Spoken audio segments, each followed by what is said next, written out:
Assalamualaikum warahmatullahi wabarakatuh. Selamat siang kawan-kawan sekalian. Ketemu lagi dengan saya di channel EduTalk with Dr. Haris. Hari ini saya akan memenuhi janji saya sepekan yang lalu, di mana saya hari ini akan menampilkan video presentasi saya yang saya lakukan pada webinar yang dilaksanakan oleh BMP Foundation pada hari Sabtu tanggal 8 Agustus 2020. Video ini akan saya bagi menjadi 3 dengan judul besar adalah melakukan penelitian non-interaksi di masa pandemi COVID-19 ini. Pada bagian pertama ini saya akan berbicara mengenai satu jenis penelitian yang namanya penelitian sintesis. Pada bagian kedua nanti, di video kedua maksudnya, saya akan berbicara mengenai penelitian research and development, dan yang ketiga adalah penelitian survei. Baik, langsung saja.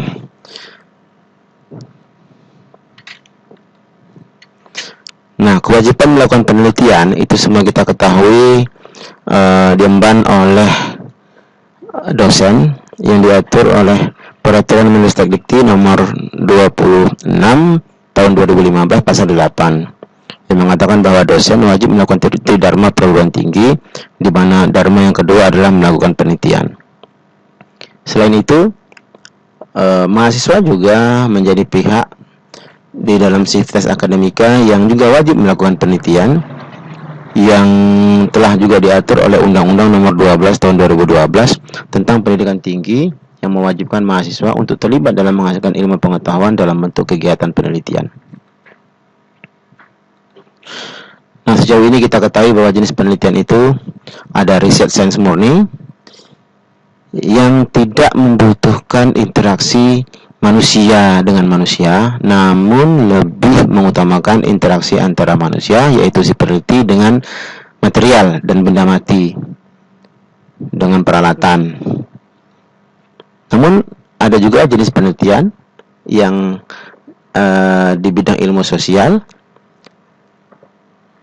yang membutuhkan interaksi antar manusia. Nah, lalu bagaimana di masa pandemi COVID-19 ini, bahwa hubungan interaksi antara manusia dengan manusia secara fisik itu sangatlah dibatasi dan tidak diizinkan, dan ini akan berimbas kepada pelaksanaan riset di bidang ilmu sosial. Oleh karena itu, mau tidak mau, maka riset ilmu sosial juga harus mengadopsi protokol COVID-19 ini, sehingga riset di bidang ilmu sosial juga harus dilaksanakan tanpa adanya interaksi fisik antar manusia. Dalam hal ini adalah interaksi fisik antara peneliti dengan partisipan dan respondennya. Maka jalan keluarnya adalah para dosen dan mahasiswa dapat melaksanakan penelitian yang berbasis non-interaksi, no interaction based research. Nah, desain penelitian non-interaksi yang pertama saya sampaikan di sini menurut terminologi saya. Yang pertama dapat dilakukan adalah penelitian sintesis. Apa itu penelitian sintesis? Nah, kita lihat konsiderannya bahwa sejauh ini telah kita ketahui ada penelitian individu, penelitian tunggal yang dilakukan oleh dosen, mahasiswa, kelompok-kelompok riset yang menghasilkan informasi dan data serta menemukan findings terhadap satu fenomena ataupun topik yang diteliti. Dan kita yakini bahwa hasil penelitian itu memberikan efek, dampak, dan manfaat dalam kehidupan, terutama terhadap body of knowledge. Tetapi, penelitian tunggal tersebut tidaklah cukup jika digunakan untuk memberikan informasi yang akurat bagi suatu fenomena, artinya untuk menjelaskan sebuah fenomena. Agar hasil-hasil penelitian individu tersebut, ini penelitian tunggal tersebut dapat lebih bermanfaat dan akurat, maka sintesis dari beberapa hasil penelitian sejenis yang serupa, yang mengkaji topik yang sama, perlu dilakukan, dan ini merupakan metodologi penting yang harus dikuasai oleh peneliti. Dengan melakukan sintesis hasil-hasil penelitian melalui pendekatan systematic review, maka fakta yang lebih komprehensif dan berimbang dapat dihasilkan. Maka bisa kita katakan bahwa penelitian sintesis adalah metode penelitian sekunder yang menggunakan data dan hasil penelitian sebelumnya yang telah dipublikasikan untuk mendapatkan informasi ataupun ilmu baru. Nah, penelitian sintesis itu sering dikatakan juga systematic review, salah satunya. Apa itu systematic review? Systematic review adalah suatu metode penelitian untuk melakukan identifikasi, evaluasi, dan interpretasi terhadap semua hasil penelitian yang relevan terkait pertanyaan penelitian tertentu, topik tertentu, atau fenomena yang menjadi perhatian. Sementara studi sendiri atau studi individu merupakan bentuk studi primer, primary study, sedangkan systematic review ini masuk atau tergolong kepada studi sekunder atau secondary study. Dan sejauh ini telah diketahui bahwa systematic review itu terdiri atas dua jenis. Yang bersifat kuantitatif disebut meta-analisis, dan yang bersifat kualitatif disebut metasintesis. Nah, kalau kita lihat onion ring, lapisan-lapisan dari kulit telur sampai ke dalam, atau istilahnya onion ring dari sebuah kegiatan penelitian, maka kita lihat di titik yang tengah sekali itu adalah penelitian individu yang sering dikerjakan dosen dan mahasiswa. Lalu, jika penelitian-penelitian individu itu ingin dilihat bagaimana manfaatnya dan sumbangannya terhadap ilmu pengetahuan, maka penelitian-penelitian individu itu dapat dikaji secara bersama-sama dengan melalui penelitian sintesis, dan dilakukanlah yang namanya penelitian meta-analisis. Nah, meta-analisis ini adalah, tadi kita katakan bahwa bagian dari systematic review yang mengkaji efek dari data kuantitatifnya.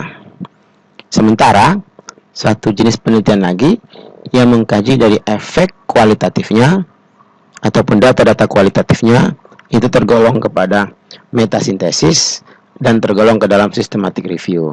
Jadi systematic review itu di dalamnya ada meta-analisis dan di dalamnya ada penelitian individual. Nah, di luar dari systematic review ini disebut unsystematic review atau review yang tidak tersistematis, atau disebut juga traditional review yang secara biasa kita sebutkan tinjauan pustaka. Nah, bagaimana tahapan-tahapan melaksanakan systematic review? Menurut Perry and Hammond tahun 2002, ada 8 langkah yang harus dilakukan. Yang pertama adalah mengidentifikasi research question apa yang ingin dijawab. Tujuannya adalah untuk mengumpulkan masalah, kesenjangan, ataupun problematika dari satu bidang studi tertentu, baik dalam literatur maupun dari praktik di lapangan. Setelah diidentifikasi research question apa yang ingin dijawab, maka yang kedua, dikembangkanlah sebuah riset protokol ataupun protokol riset. Kegiatan ini bertujuan untuk menghasilkan sebuah guidance atau panduan bagi para peneliti yang terlibat dalam penelitian systematic review ini dalam melaksanakan kegiatan mereview. Hal ini bertujuan untuk memberikan sebuah validitas internal di dalam kegiatan penelitian ini.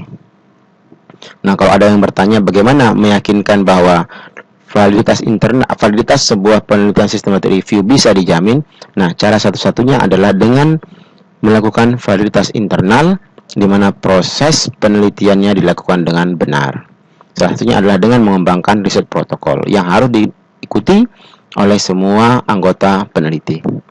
Langkah yang ketiga adalah menetapkan locus of database, lokasi ataupun resource dari database. Contohnya umpamanya ditetapkan dari Elsevier saja, dari Search Open saja, atau dari Routledge saja, atau mungkin dari seluruhnya yang bisa diakses oleh peneliti.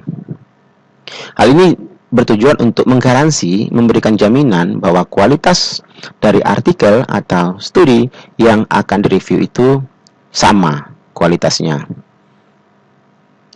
Langkah yang keempat adalah memilih artikel-artikel ataupun studies mana yang paling relevan dengan research question yang mau dijawab.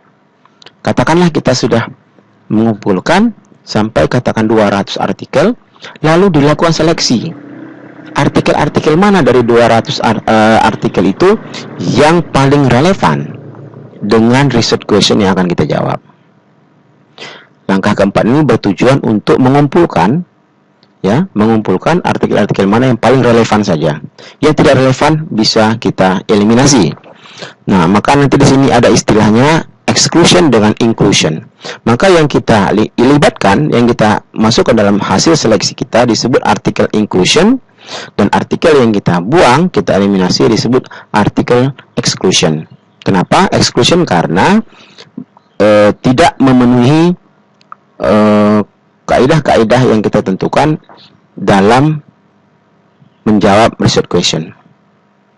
Langkah yang kelima adalah menetapkan artikel-artikel mana yang memiliki kualitas yang bereputasi dan baik. Hal ini dilakukan untuk menjamin dan untuk meningkatkan tingkat keberhasilan dari penelitian systematic review ini dalam memperoleh data yang berkualitas untuk menjawab research question ini.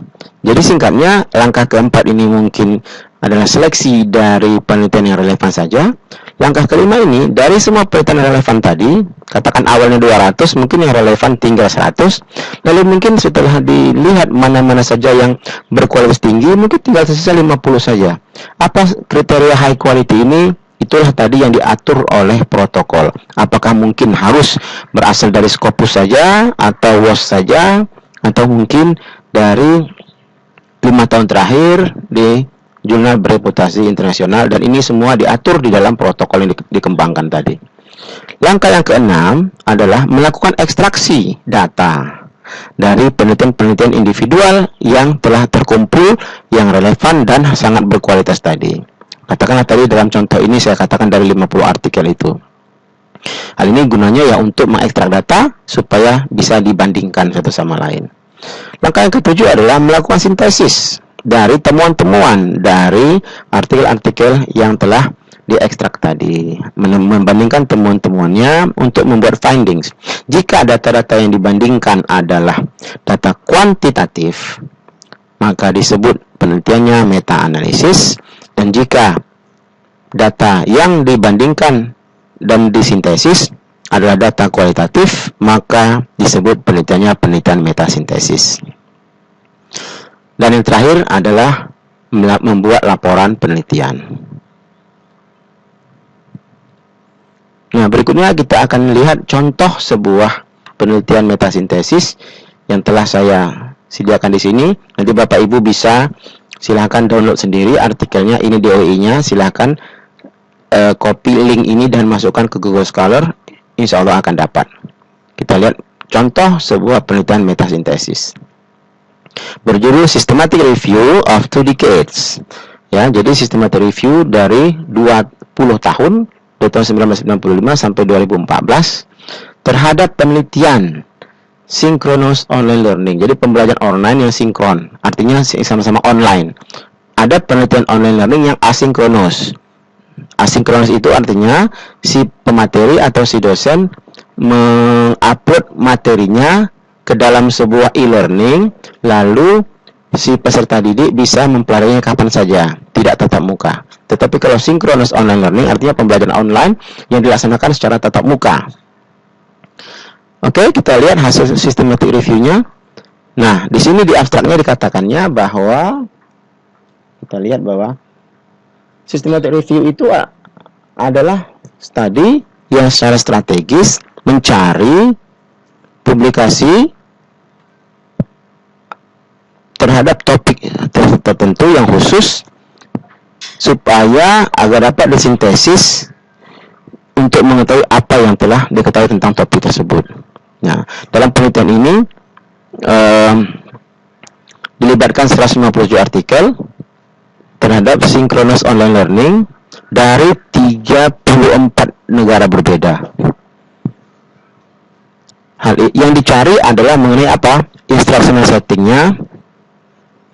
settingnya, lalu konten areanya, di area mana diteliti, lalu demografi partisipannya, berikut juga riset desainnya, lalu variabel dependen dan independen, lalu teknologi yang digunakan dalam SOL, dan juga alat pengumpul data. Nah, jadi dikatakannya di sini adalah tujuan dari systematic review ini adalah untuk mensummarize, untuk membuatkan summary dari riset yang dilakukan terhadap synchronous online learning dari tahun 95 sampai 2014. Ya, dan juga bertujuan untuk mendeskripsikan gap apa yang terjadi selama 20 tahun tersebut dalam penelitian SOL. Dan ini adalah ada 11 pertanyaan yang akan mereka jawab. Untuk Bapak Ibu bisa baca sendiri.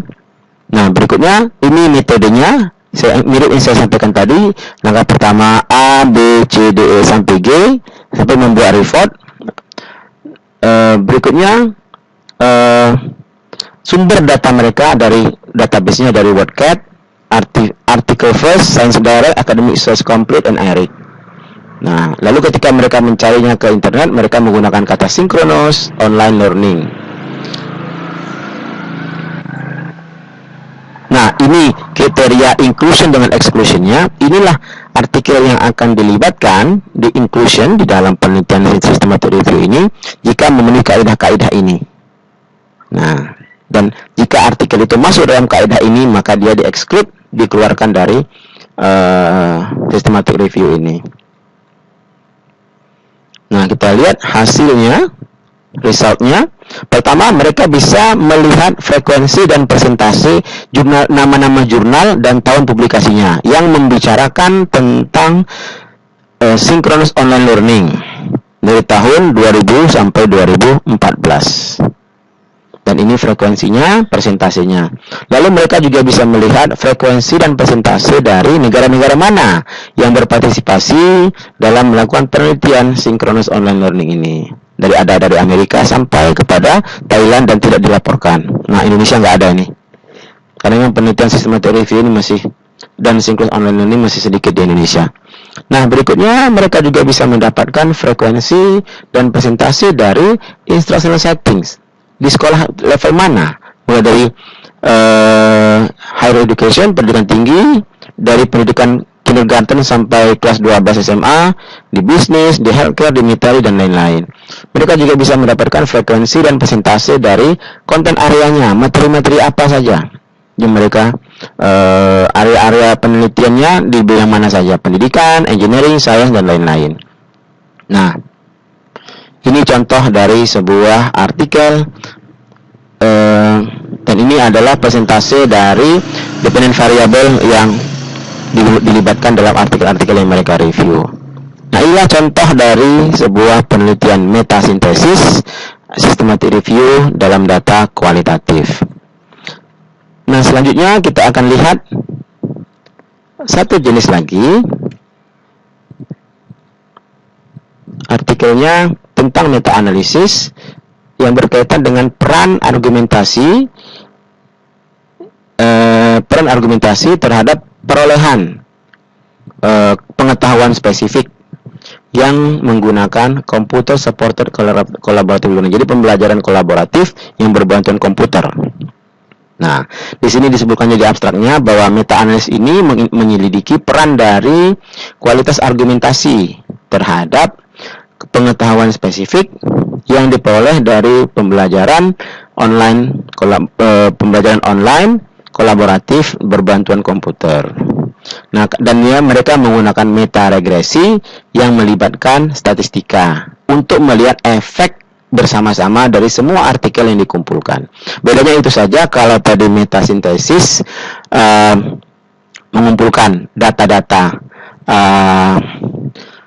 Kalaupun ada data angka, adalah data-data angka yang sifatnya numerik dan apa namanya, data-data deskriptif dari statistika, jumlah, frekuensi. Tetapi kalau ada penelitian meta analisis, mereka membandingkan efek. Jadi katakan ada artikel A, efek F pengaruhnya sekian, artikel B pengaruhnya sekian, dan dihubungkan semuanya dari semua artikel yang dikumpulkan itu, mereka bisa melihat efek bersama-sama. Berapa mean efek dari semua artikel yang direview.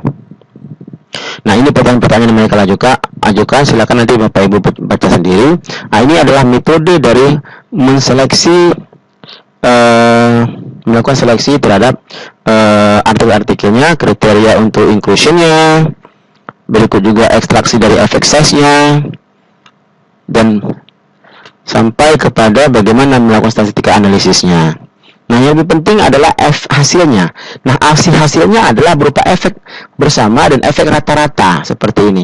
Jadi katakan ada 1, 2, 3, 4, 5, 6, 7, 8, 9, 10, 11, 12, 13, 14, 15, 16, 17, 18, 19, 20, 21, 22, 23, 24, 25. Ada 25 artikel yang mereka review efek-efek dari pengaruh penggunaan pembelajaran argumentasi terhadap penguasaan pengetahuan spesifik siswa. Dan efeknya dari penelitian pertama, contohnya dari Kores et al. 2009 ini, mereka kasih kode C1 dengan efek size-nya adalah sekitar 0,66.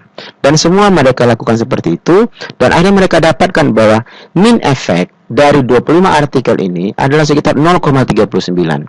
Dan dengan rentang rank tertentu, mereka bisa kategorikan bahwa dari 25 artikel ini memberikan efek sebesar 0,39 ini dengan kategori apa? Apakah baik, sedang, atau rendah. Nah, begitu juga terhadap efek dari penggunaan argumentasi terhadap specific knowledge-nya. Nah, ini juga seperti itu, mirip juga. Yang ditemukan nanti adalah main efeknya, bahwa mean efeknya di sini adalah 0, artinya tidak berpengaruh nyata terhadap pengetahuan domain spesifik. Nah, lalu ketika dicoba dihubungkan, dilihat korelasinya antara efek dari pengetahuan spesifik dan efek dari argumentasi, maka terlihat adanya korelasi linear berbentuk dengan dengan garis korelasi positif. Nah, inilah contoh dari systematic review dalam bidang data kuantitatif untuk melihat efek bersama dari artikel-artikel yang telah dipublikasikan sebelumnya. Semoga artikel ini bisa, paparan ini bisa memberikan inspirasi kepada kita di masa pandemi ini untuk dapat melakukan penelitian sejenis daripada tidak melakukan penelitian sama sekali, karena siswa kita atau responden kita tidak bisa kita lakukan kontak fisik dengan mereka. Terima kasih. Mohon like dan subscribe-nya. Silakan sambung ke video berikutnya. Assalamualaikum warahmatullahi wabarakatuh.